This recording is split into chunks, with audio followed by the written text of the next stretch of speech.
한정숙은 새벽 5시면 어김없이 눈을 떴습니다. 30년 교사 생활이 몸에 새긴 습관이었지요.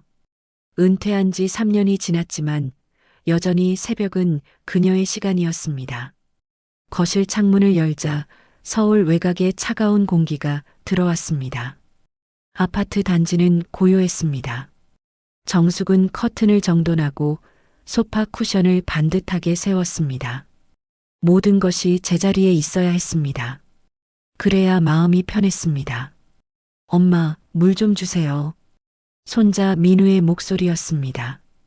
정숙은 미소 지으며 부엌으로 향했습니다. 6살 민우는 그녀의 삶에서 가장 빛나는 존재였습니다. 큰아들 부부가 맞벌이를 하는 동안 민우는 주중 대부분을 이곳에서 보냈습니다. 할머니가 따뜻하게 데워줄게. 고마워요, 할머니. 민우는 물컵을 두 손으로 받아들었습니다. 정숙은 아이의 머리를 쓰다듬었습니다. 이 작은 손자 때문에 은퇴 후의 공허함을 견딜 수 있었습니다. 오전 10시 정숙은 아래층 김 여사와 현관 앞에서 마주쳤습니다. 어머, 정숙 씨. 며느리가 또 해외 출장 가셨어요? 네, 어제 출발했답니다. 싱가포르예요. 부러워라. 우리 며느리는 집에만 있으니 답답해 죽겠다는데. 정숙은 웃으며 고개를 끄덕였습니다. 며느리 윤설이는 외국계 컨설팅 회사에 다녔습니다. 능력 있고 단정하고 예의 바른 여자였지요. 친정어머니를 일찍 여의어서인지 정숙을 친어머니처럼 따랐습니다. 우리 설인이는 참 착해요. 바빠도 민우 교육은 절대 소홀히 안 하거든요. 그래도 엄마가 없으면 애가 쓸쓸하지 않아요? 제가 있잖아요. 정숙의 대답은 자신감에 차 있었습니다. 그녀는 가족이 자랑스러웠습니다. 큰아들은 안정적인 공기업에 다녔고 며느리는 커리어 우먼이었으며 손자는 영특했습니다. 모든 것이 제자리에 있었습니다. 그날 저녁이었습니다. 민우가 저녁을 먹다 말고 포크를 내려놓았습니다. 할머니, 엄마 언제 와요? 모레 저녁에 온대. 정말요? 응, 왜? 민우는 대답 대신 고개를 숙였습니다. 정숙은 아이의 머리를 쓰다듬었습니다. 엄마 보고 싶구나. 조금만 참아. 모레면 온다. 민우는 고개를 끄덕였지만 표정은 여전히 어두웠습니다. 밤 11시 정숙은 침대에 누워 있었습니다. 남편은 이미 코를 골고 있었습니다. 그녀는 천장을 바라보며 하루를 정리했습니다. 교사 시절부터 이어온 습관이었지요. 오늘 한 일, 내일 할 일 신경 쓸 부분들을 머릿속으로 점검했습니다. 휴대폰이 울렸습니다. 둘째 아들이었습니다. 미국에 사는 준호였지요. 시차를 생각하면 그곳은 아침이었습니다. 엄마, 자고 있었어요? 아니, 괜찮아. 무슨 일이야? 아, 별일 아니고요. 형수 싱가포르 잘 도착했대요? 응, 어제 도착했어. 근데 이상하네. 아까 인천공항에서 형수 봤다는 얘기를 들었거든요. 정숙의 손이 멈췄습니다. 뭐? 형 회사 선배가 오늘 새벽에 공항 갔다가 형수 봤대요. 확실하다고. 착각이겠지. 설인이는 어제 출발했어. 그럴 수도 있죠. 근데 선배가 인사까지 했대요. 형수가 급하다면서 손만 흔들고 갔다고. 정숙은 침대에서 일어나 앉았습니다. 남편이 뒤척였지만 깨지 않았습니다. 준호야, 그 선배가 착각한 거야. 설인이는 지금 싱가포르에 있어. 알겠어요, 엄마. 저도 그럴 거라 생각해요. 그냥 이상해서 전화했어요. 전화를 끊고 정숙은 한참을 앉아 있었습니다. 우연의 일치겠지요. 세상에 닮은 사람은 많으니까요. 하지만 묘한 불안감이 가슴 한쪽을 눌렀습니다. 다음 날 아침 정숙은 평소보다 일찍 일어났습니다. 잠을 설쳤기 때문입니다. 부엌에서 커피를 내리는데 현관문이 열렸습니다. 며느리 설인이었습니다. 어머니, 안녕하세요. 정숙은 커피포트를 놓을 뻔했습니다. 설인아? 너 싱가포르 아니었어? 갑자기 일정이 취소됐어요. 어젯밤에 도착했어요. 설이는 평소처럼 단정한 차림이었습니다. 검은색 팬츠에 베이지색 블라우스, 묶은 머리, 옅은 화장. 그녀는 가방을 소파에 내려놓고 부엌으로 걸어왔습니다. 커피 향 좋네요. 저도 한 잔 주세요. 아, 응. 정숙은 멍하니 컵을 꺼냈습니다. 뭔가 이상했습니다. 설이는 항상 어머니, 제가 탈게요라고 말하며 직접 컵을 꺼내는 사람이었습니다. 하지만 지금은 의자에 앉아 기다리고 있었습니다. 민우는 아직 자요? 응, 아직. 그럼 깨워야겠네요. 유치원 가야죠. 설이는 커피를 한 모금 마시고 민우 방으로 향했습니다. 정숙은 그녀의 뒷모습을 바라보았습니다. 걸음걸이도 평소와 달랐습니다. 설이는 원래 조용히 거의 소리 없이 걷는 사람이었습니다. 하지만 지금은 발소리가 또렷했습니다. 민우야, 일어나. 엄마 왔어. 방문이 열리고 잠시 후 민우의 울음소리가 들렸습니다. 싫어. 가. 정숙은 황급히 방으로 달려갔습니다. 민우는 침대 모퉁이에 웅크리고 있었고 설이는 당황한 표정으로 서 있었습니다. 민우야, 왜 그래? 할머니, 저 사람 엄마 아니에요. 정숙의 등골이 서늘해졌습니다. 민우야, 무슨 소리야? 엄마잖아. 아니에요. 엄마 아니에요. 민우는 울며 정숙의 품에 안겼습니다. 설이는 난처한 표정으로 손을 내밀다가 천천히 거두었습니다. 제가 너무 오래 집을 비워서 그런가 봐요. 민우야, 엄마야. 괜찮아. 하지만 민우는 고개를 흔들었습니다. 아니에요. 오늘 엄마 아니에요. 정숙은 민우를 진정시키고 거실로 나왔습니다. 설이는 소파에 앉아 휴대폰을 보고 있었습니다. 설이나, 미안해. 애가 요즘 예민해서. 괜찮아요, 어머니. 이해해요. 설이는 웃었습니다. 하지만 그 미소가 평소의 그녀와 똑같은지 정숙은 확신할 수 없었습니다. 그날부터 정숙은 노트를 꺼냈습니다. 교사 시절 문제 학생들의 행동을 기록하던 그 습관이 되살아났습니다. 무언가 잘못되고 있었습니다. 그녀는 그것을 증명해야 했습니다. 하지만 무엇을 증명해야 하는지 아직 정확히 알지 못했습니다. 정숙은 노트를 펼쳤습니다. 3월 12일 목요일 아침부터 기록이 시작되었습니다. 커피를 직접 달라고 함. 평소엔 본인이 직접 따름. 민우 방문 여는 방식이 다름. 노크 없이 열었음.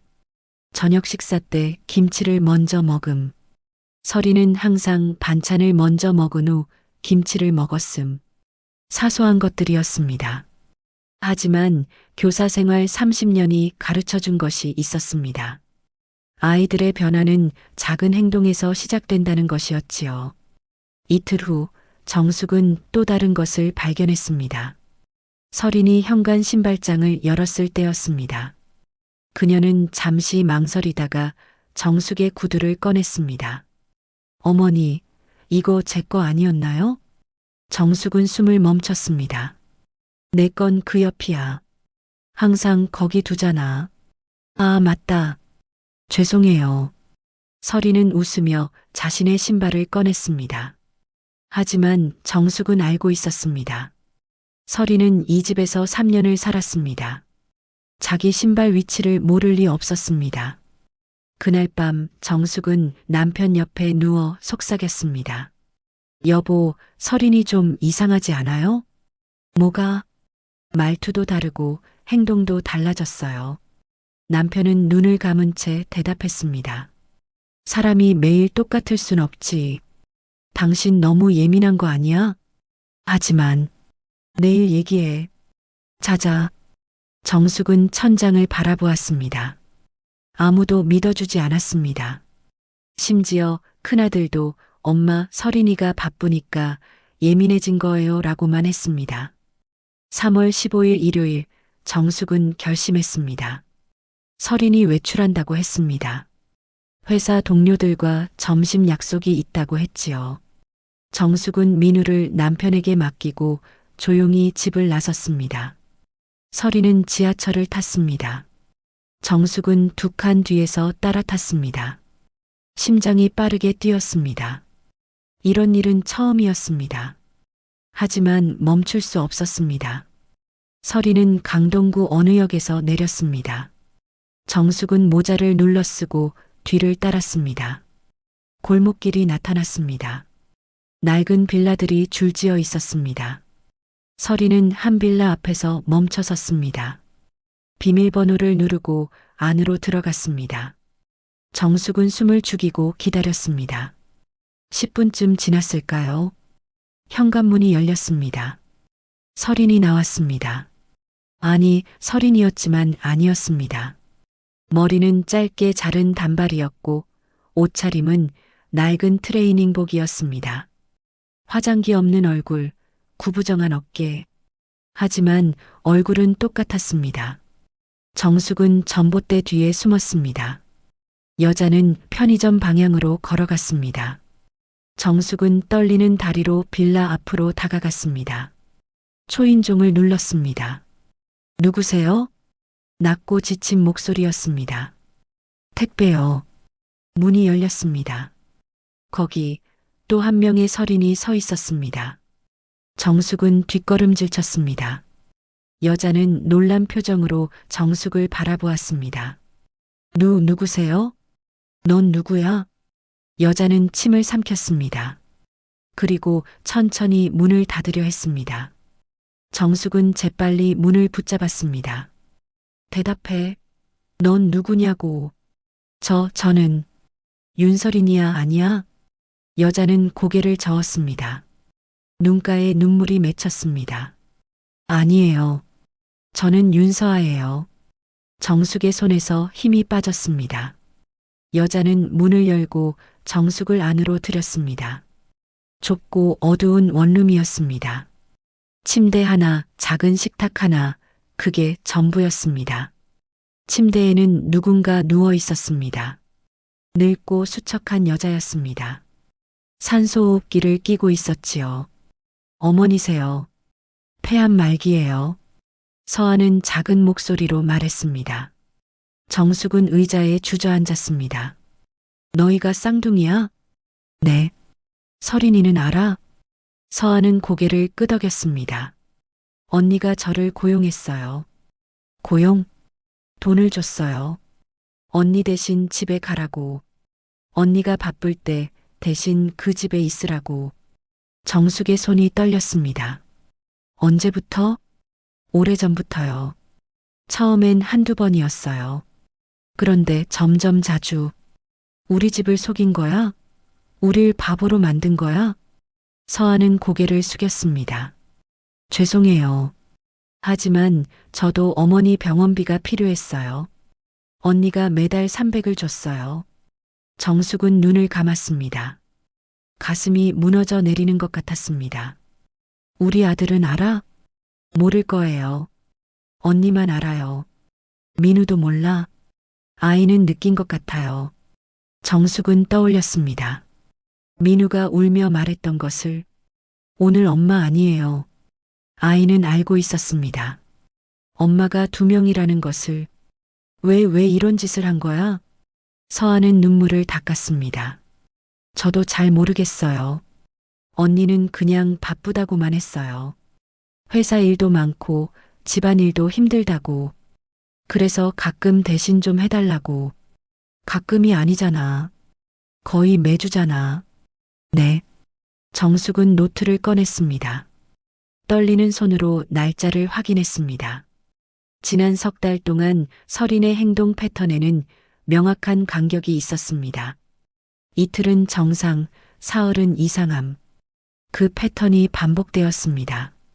이틀은 서린이고 사흘은 내가 간 거구나. 맞아요. 정숙은 노트를 덮었습니다. 손이 떨렸습니다. 분노보다 수치심이 먼저 밀려왔습니다. 자신이 자랑스럽게 여겼던 가족, 완벽하다고 믿었던 며느리, 그 모든 것이 거짓이었습니다. 언니한테 말할 거예요? 서아의 목소리는 떨렸습니다. 말해야지. 그럼 저는 언니는. 정숙은 서아를 바라보았습니다. 눈 아래 다크서클, 거친 손, 초라한 옷. 이 여자는 며느리와 같은 얼굴을 하고 있었지만 전혀 다른 삶을 살고 있었습니다. 너희 부모님은? 아버지는 안 계세요. 어머니랑 저만 있어요. 언니는 오래전에 집을 나갔어요. 연락은? 가끔요. 돈만 보내요. 직접 오진 않아요. 정숙은 침대에 누운 노인을 바라보았습니다. 산소호흡기 소리만 조용히 울렸습니다. 언제부터 아프셨어? 3년 전부터요. 3년. 설인이 그들의 집에 들어온 시기였습니다. 정숙은 일어섰습니다. 더 이상 여기 있을 수 없었습니다. 머릿속이 복잡했습니다. 어머니, 서아가 불렀습니다. 언니를 미워하지 마세요.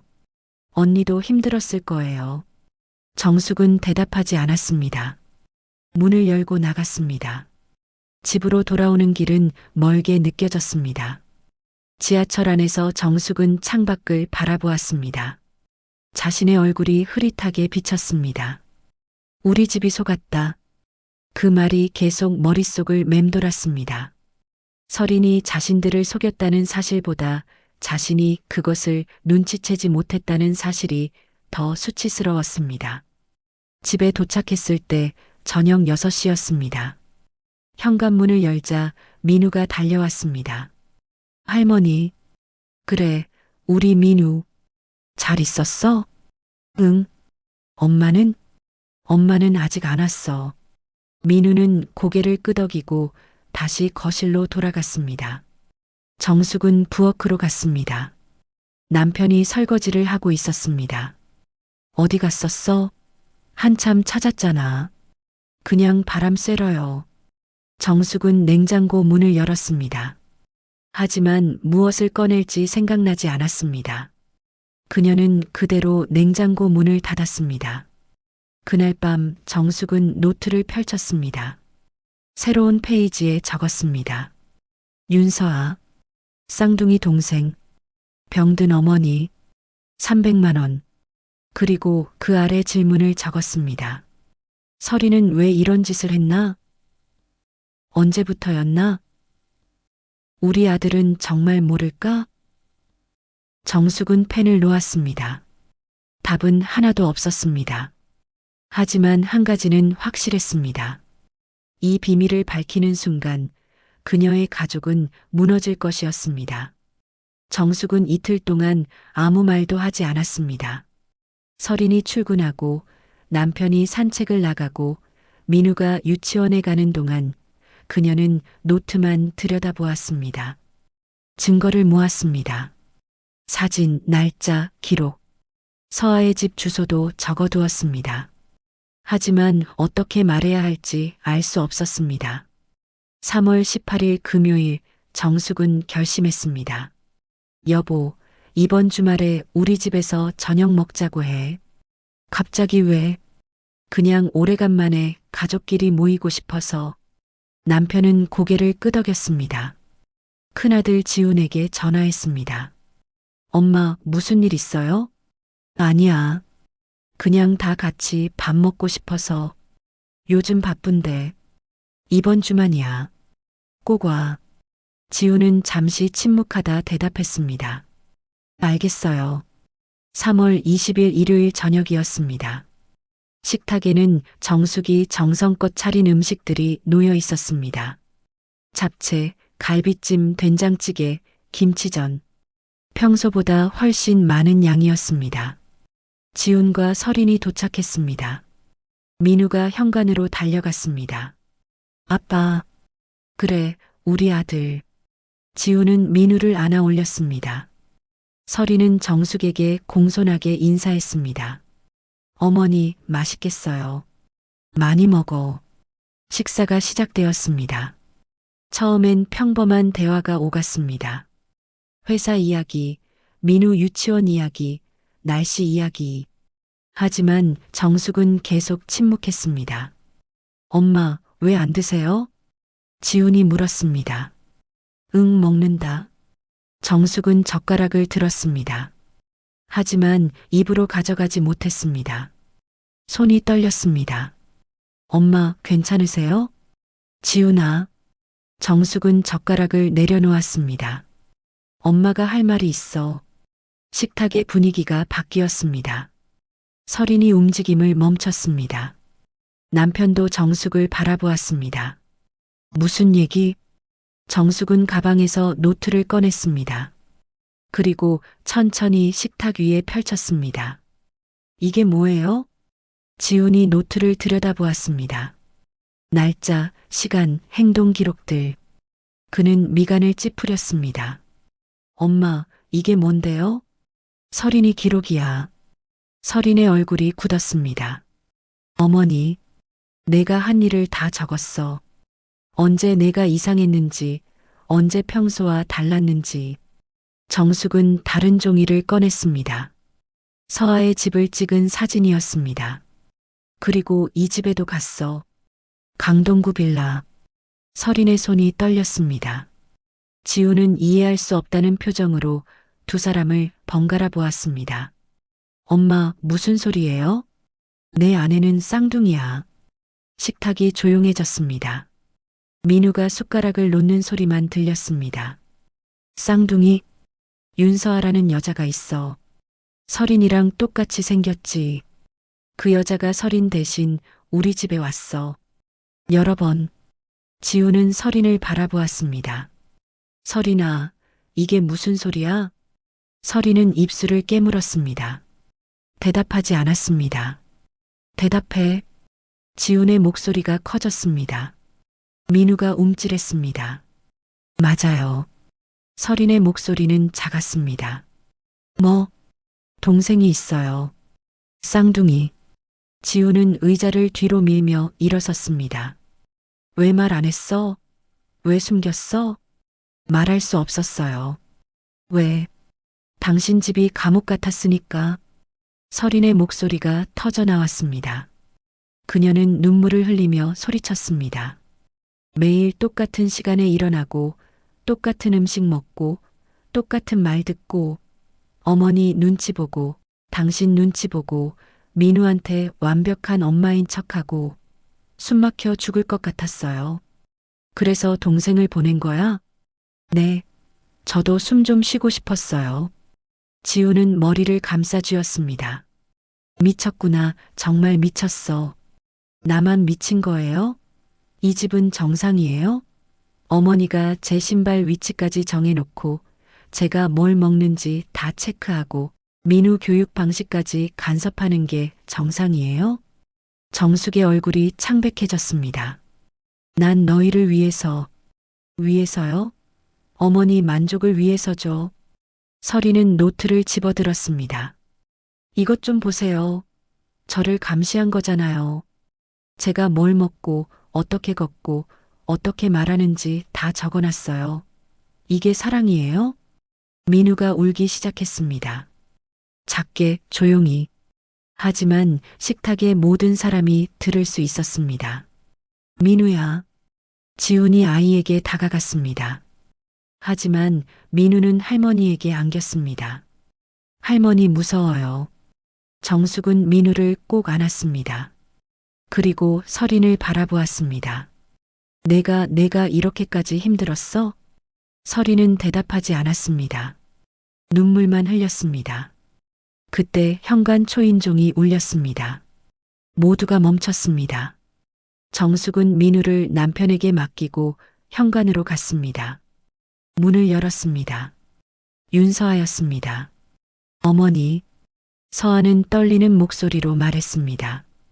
들어가도 될까요? 정숙은 뒤로 물러섰습니다. 서아가 안으로 들어왔습니다. 서린과 눈이 마주쳤습니다. 언니, 왜 왔어? 말해야 할 것 같아서요. 서아는 식탁으로 다가갔습니다. 지우는 그녀를 멍하니 바라보았습니다. 똑같은 얼굴. 하지만 전혀 다른 사람. 저는 윤서아입니다. 언니 동생이에요. 알고 있어. 지훈의 목소리는 차가웠습니다. 사과하러 왔어요. 제가 이 집을 속인 거 죄송해요. 이제 와서 사과가 무슨 소용이야. 하지만 한 가지는 말해야 할 것 같아요. 서아는 가방에서 봉투를 꺼냈습니다. 낡고 구겨진 봉투였습니다. 처음 저를 이 집에 데려온 사람 언니가 아니에요. 정숙의 심장이 멎었습니다. 뭐? 어머니예요. 서아는 봉투를 식탁 위에 놓았습니다. 그 안에는 종이 한 장이 들어 있었습니다. 계약서였습니다. 3년 전 어머니가 저를 찾아왔어요. 언니 대신 이 집에 와달라고. 한 달에 100만 원 준다고. 지우는 계약서를 집어들었습니다. 하단에는 서명이 있었습니다. 한정숙. 식탁의 공기가 완전히 얼어붙었습니다. 엄마. 지훈의 목소리는 떨렸습니다. 이게 진짜예요? 정숙은 입을 열었습니다. 하지만 말이 나오지 않았습니다. 머릿속이 하얗게 비었습니다. 어머니가 저를 처음 고용했어요. 언니는 나중에 알았고요. 어머니가 언니한테 완벽한 며느리를 원했대요. 그래서 제가 필요했던 거예요. 정숙은 의자에 주저앉았습니다. 아니야, 나는. 엄마, 이게 정말이에요? 지우는 눈물을 흘리고 있었습니다. 대답해요. 이게 정말 엄마 거예요? 정숙은 고개를 들었습니다. 식탁 위에 모든 얼굴이 자신을 보고 있었습니다. 지훈, 설인, 서아, 남편. 그리고 저 멀리 거실에서 우는 민우. 나는. 정숙의 입에서 말이 나오지 않았습니다. 기억이 떠오르지 않았습니다. 3년 전 그날 무슨 일이 있었는지, 왜 계약서에 자신의 이름이 있는지, 왜 자신이 서아를 고용했는지 아무것도 기억나지 않았습니다. 나는 기억이 안 나. 정숙의 목소리는 떨렸습니다. 식탁은 침묵했습니다. 아무도 움직이지 않았습니다. 아무도 말하지 않았습니다. 민우의 울음소리만 조용히 집안을 채웠습니다. 정숙은 침대에 누워 있었습니다. 사흘째였습니다. 식사도 거르고 말도 하지 않았습니다. 남편이 문 앞에서 불렀지만 대답하지 않았습니다. 창밖은 비가 내렸습니다. 3월의 차가운 봄비였습니다. 정숙은 천장을 바라보았습니다. 계약서의 서명이 계속 눈앞에 아른거렸습니다. 한정숙. 분명 자신의 글씨였습니다. 하지만 기억나지 않았습니다. 왜 기억이 안 날까? 그녀는 중얼거렸습니다. 30년 교사 생활 동안 단 한 번도 기억력에 문제가 없었습니다. 학생들의 이름, 성적, 가정 환경까지 모두 외웠습니다. 하지만 지금은 3년 전의 일이 완전히 사라져 있었습니다. 눈을 감았습니다. 그리고 기억이 돌아왔습니다. 조각처럼 천천히. 3년 전 가을. 정숙은 큰아들 집 열쇠로 문을 열었습니다. 깜짝 선물을 준비하려고 왔었습니다. 지훈의 생일이 다음 주였으니까요. 집은 조용했습니다. 설이는 회사에 있을 시간이었습니다. 정숙은 부엌으로 갔습니다. 냉장고를 확인하고 반찬을 채워놓으려 했습니다. 그때 소리가 들렸습니다. 침실에서였습니다. 정숙은 걸음을 멈췄습니다. 낮은 웃음소리. 남자 목소리였습니다. 지훈이 아니었습니다. 손이 떨렸습니다. 천천히 침실 문에 다가갔습니다. 문이 살짝 열려 있었습니다. 틈 사이로 안이 보였습니다. 설인이었습니다. 낯선 남자와 함께 있었습니다. 정숙은 뒷걸음질 쳤습니다. 숨을 참았습니다. 심장이 터질 듯 뛰었습니다. 현관으로 조용히 빠져나왔습니다. 집으로 돌아와 하루를 보냈습니다. 아무 말도 하지 않았습니다. 저녁에 지훈이 전화했습니다. 엄마, 내일 저녁에 같이 식사할래요? 응. 설인이랑 같이 갈게요. 정숙은 전화를 끊고 침대에 앉았습니다. 손이 떨렸습니다. 말해야 하나. 하지만 말할 수 없었습니다. 지훈이 무너질 것이었습니다. 가족이 무너질 것이었습니다. 이틀 후 정숙은 설인을 불렀습니다. 카페에서 만났습니다. 어머니, 무슨 일이세요? 설인아. 정숙은 떨리는 목소리로 말했습니다. 내가 봤어. 설인의 얼굴이 굳었습니다. 무엇을요? 그 남자, 너희 집에서. 침묵이 흘렀습니다. 설인은 고개를 숙였습니다. 죄송해요. 왜?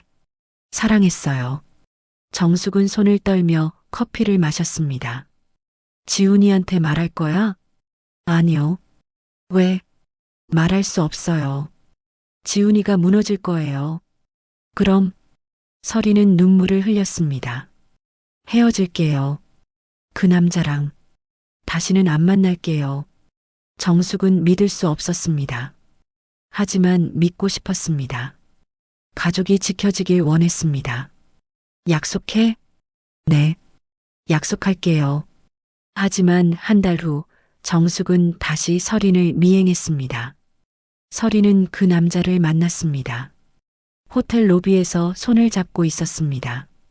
정숙은 집으로 돌아와 밤새 잠을 이루지 못했습니다. 가족이 망가지면 안 돼. 그 생각뿐이었습니다. 지훈이 이혼하면, 민우가 상처받으면, 주변 사람들이 손가락질하면 참을 수 없었습니다. 그래서 정숙은 결정했습니다. 설인의 과거를 조사했습니다. 개인정보를 수소문했습니다. 그리고 알아냈습니다. 설인에게 쌍둥이 동생이 있다는 것을. 윤서아. 가난하고 병든 어머니를 돌보며 막막한 삶을 사는 여자. 정숙은 서아를 찾아갔습니다. 강동구 낡은 빌라였습니다. 당신이 윤서아 씨죠? 네, 누구세요? 부탁이 있어요. 정숙은 봉투를 내밀었습니다. 돈이 들어 있었습니다. 언니 대신 우리 집에 와주세요. 한 달에 100만 원 드릴게요. 서아는 당황했습니다. 무슨 말씀이세요? 당신 언니가 문제가 있어요. 하지만 우리 아들은 모르는 게 좋아요. 당신이 대신 와주세요. 가끔만요. 하지만 어머니 병원비 걱정 안 하셔도 돼요. 제가 도와드릴게요. 서아는 침묵했습니다.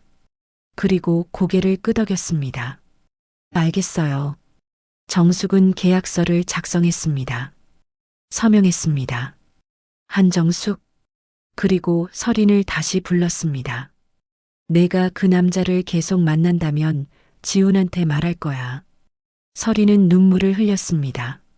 어머니, 제발. 하지만 방법이 있어.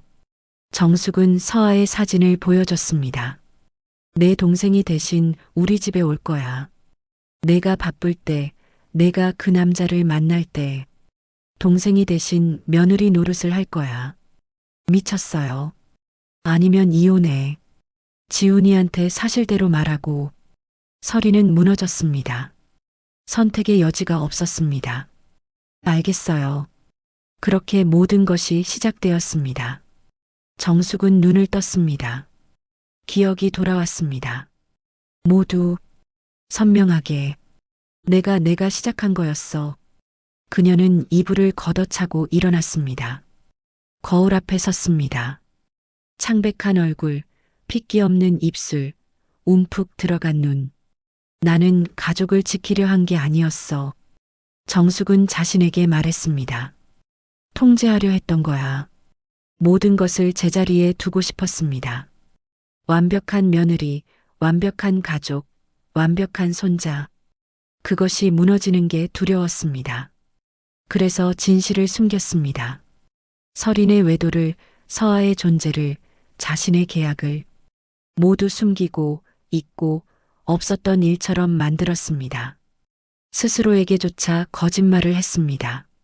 나는 괴물이었어. 정숙은 침실 문을 열었습니다. 거실로 나갔습니다. 남편이 소파에 앉아 있었습니다. 당신, 남편은 정숙을 바라보았습니다.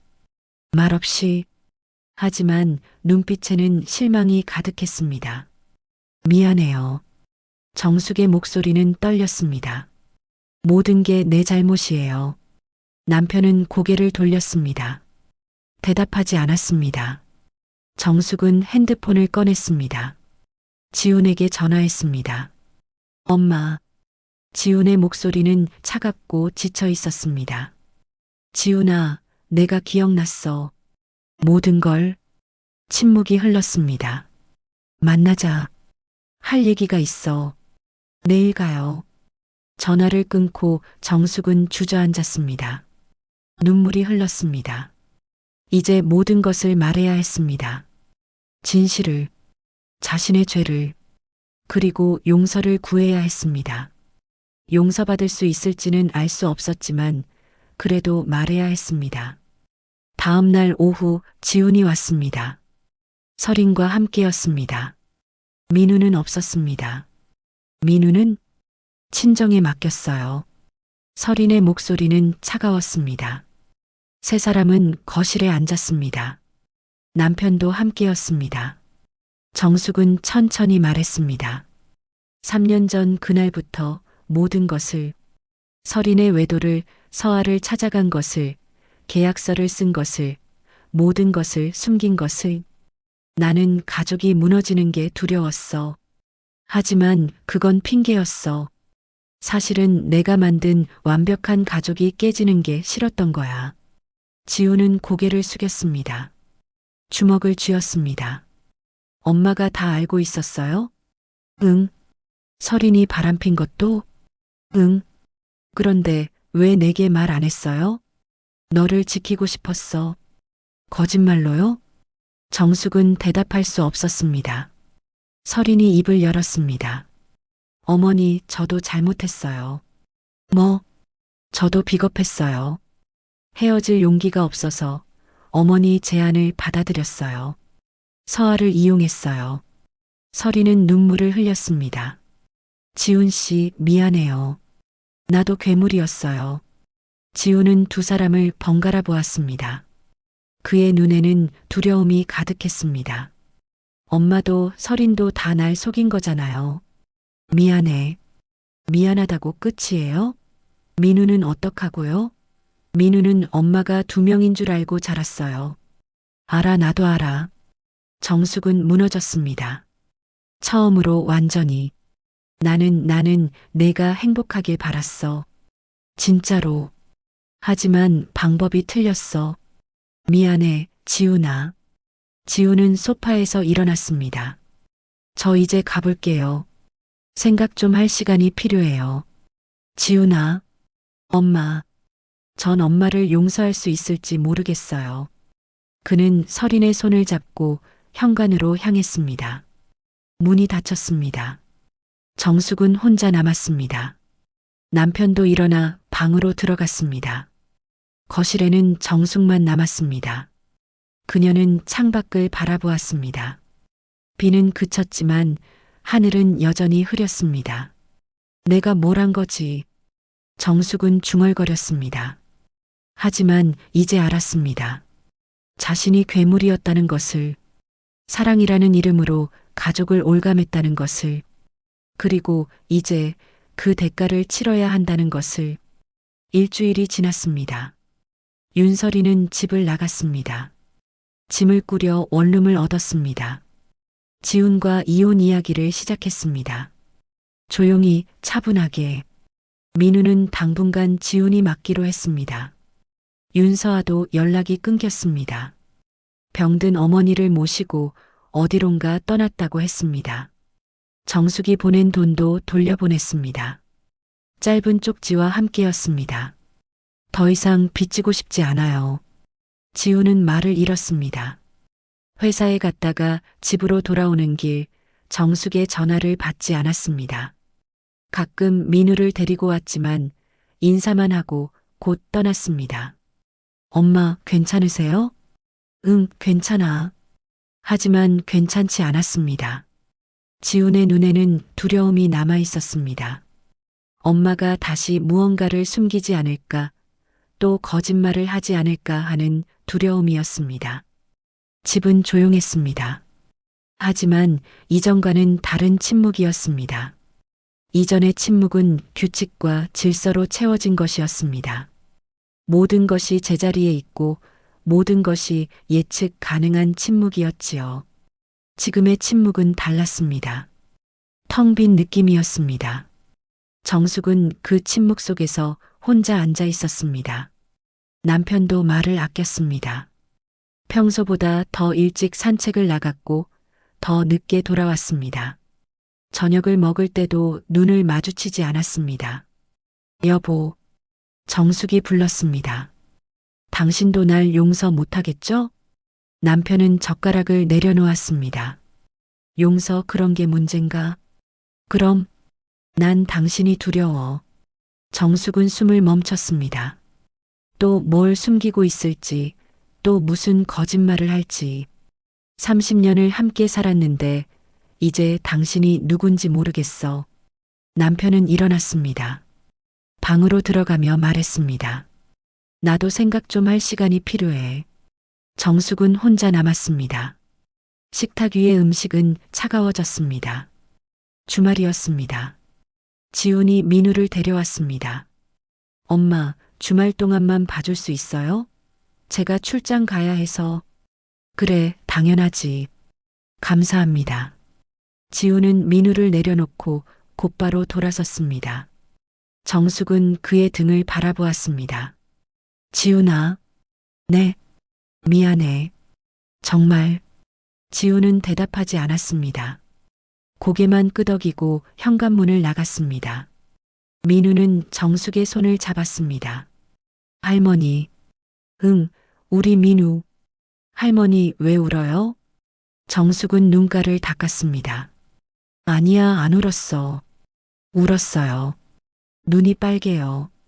민우는 작은 손으로 정숙의 손을 꼭 잡았습니다. 괜찮아요, 할머니. 정숙은 민우를 안았습니다. 따뜻했습니다. 이 작은 아이만이 자신 곁에 남아 있었습니다. 저녁, 민우와 정숙은 거실에 앉아 있었습니다. TV는 꺼져 있었습니다. 창밖으로 봄바람이 불어왔습니다. 할머니. 응? 엄마는 언제 와요? 정숙은 대답을 망설였습니다. 엄마는 지금 바빠. 왜요? 할머니 때문이야. 민우는 고개를 갸웃했습니다. 할머니가 뭐 했어요? 정숙은 민우를 바라보았습니다. 순수한 눈동자, 맑은 표정. 이 아이에게 어떻게 설명해야 할까요? 할머니가 거짓말을 했어. 거짓말? 응. 민우는 잠시 생각하더니 물었습니다. 할머니, 거짓말은 나쁜 거야? 정숙은 숨을 깊이 들이쉬었습니다. 교사 시절에도 같은 질문을 받았습니다. 그때는 당연하다는 듯 대답했지요. 그래, 거짓말은 나쁜 거란다. 하지만 지금은 달랐습니다. 응, 나쁜 거야. 그럼 이제 안 할 거예요? 응. 그래서 이제 안 할 거야. 민우는 웃었습니다. 다행이다. 왜? 할머니가 착한 사람이면 좋겠어요. 정숙은 민우를 꼭 안았습니다. 눈물이 흘렀습니다. 고마워, 민우야. 왜요? 할머니 옆에 있어줘서. 민우는 고개를 끄덕였습니다. 그리고 정숙의 품에 얼굴을 묻었습니다. 밤, 민우가 잠든 후 정숙은 노트를 꺼냈습니다. 3년간 기록한 그 노트였습니다. 페이지를 넘겼습니다. 설인의 행동, 서아의 패턴, 날짜와 시간들, 모든 것이 적혀 있었습니다. 정숙은 노트를 덮었습니다. 그리고 서랍 깊숙이 넣었습니다. 이제 그만. 더 이상 기록하지 않기로 했습니다. 더 이상 감시하지 않기로 했습니다. 더 이상 통제하지 않기로 했습니다. 완벽한 가족은 사라졌습니다. 하지만 그것이 진짜 가족은 아니었습니다. 거짓으로 만들어진, 억지로 유지된 환상이었습니다. 이제 진짜 가족을 만들어야 했습니다. 거짓 없이, 통제 없이, 있는 그대로. 한 달이 지났습니다. 지우는 조금씩 전화를 받기 시작했습니다. 대화는 짧았지만 예전보다는 부드러웠습니다. 엄마, 요즘 어떠세요? 그냥 지내. 민우 보고 싶어 하던데요. 그래, 데려와.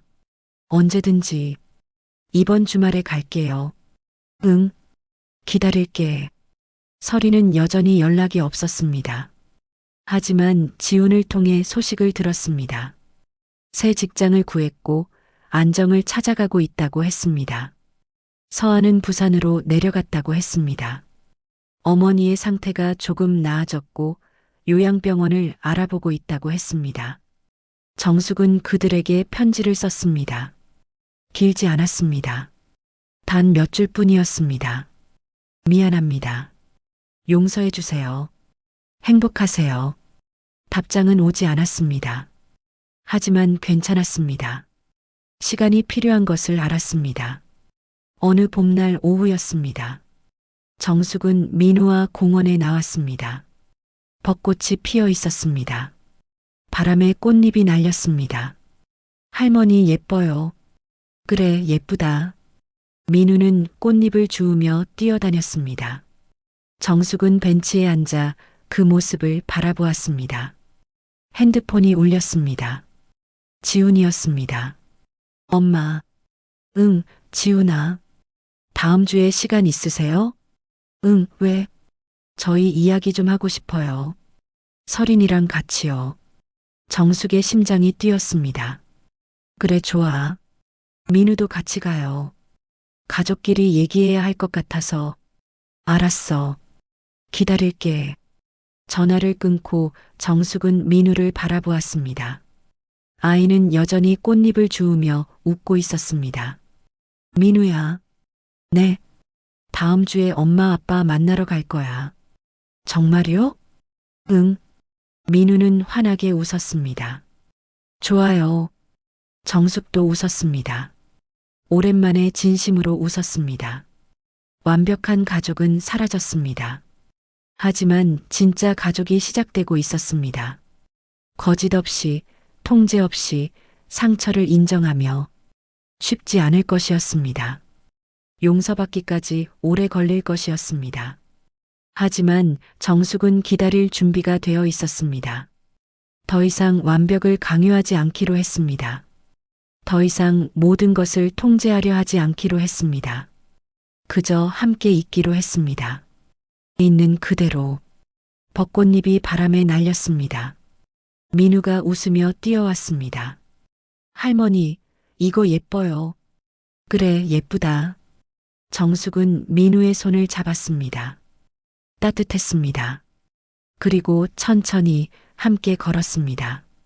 봄은 끝나가고 있었지만 새로운 시작은 이제부터였습니다.